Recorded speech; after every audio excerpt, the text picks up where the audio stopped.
ঘ্যাটকলগুলোও চিনতে পারো এই পাতাটাকে, অথবা খারকলগুলোও চিনতে পারো। তো আমি আজকে এই রেসিপিটা তোমাদের সাথে শেয়ার করব। তো কিভাবে বানাবো তোমরা দেখতে থাকো। দেখো বৃষ্টির জল পড়েনি বলে এখনো সরু সরু এখনো ঘ্যাটকলগুলো একদম কচি কচি।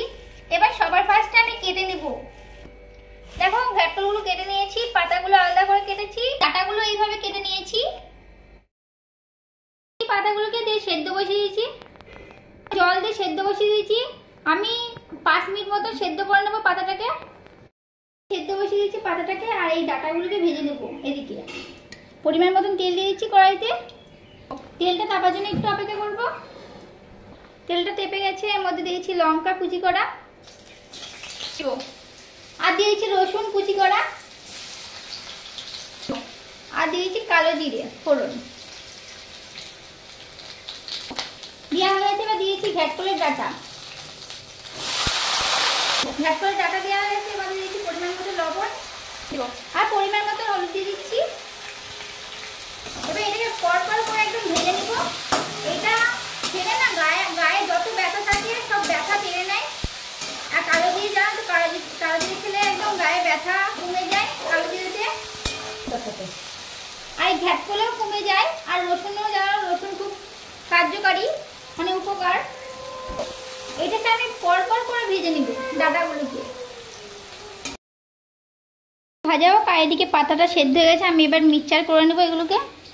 মিক্সচারের মধ্যে পাতা দিয়ে দিয়েছি রসুন, আর দিয়ে দিলাম কাঁচা লঙ্কা। এবার এটাকে পেস্ট করে নেব। মিক্সচার করে নিয়ে চলে এসেছি, পেস্ট হয়ে গেছে। এদিকে ভাজাটা হয়ে গেছে, ঘ্যাটকলের ডাঁটি ভাজা। এবার তুলে নিব। ডাঁটা তুলে নিয়েছি, এবার পাতাটাকে করে নিব। লঙ্কা ফোড়ন দিয়েছি রসুন ফোড়ন, আর দিয়েছি কালো জিরে ফোড়ন, দিয়েছি পাতা বাটা। পাতাগুলো দিয়ে দিয়েছি বাটা।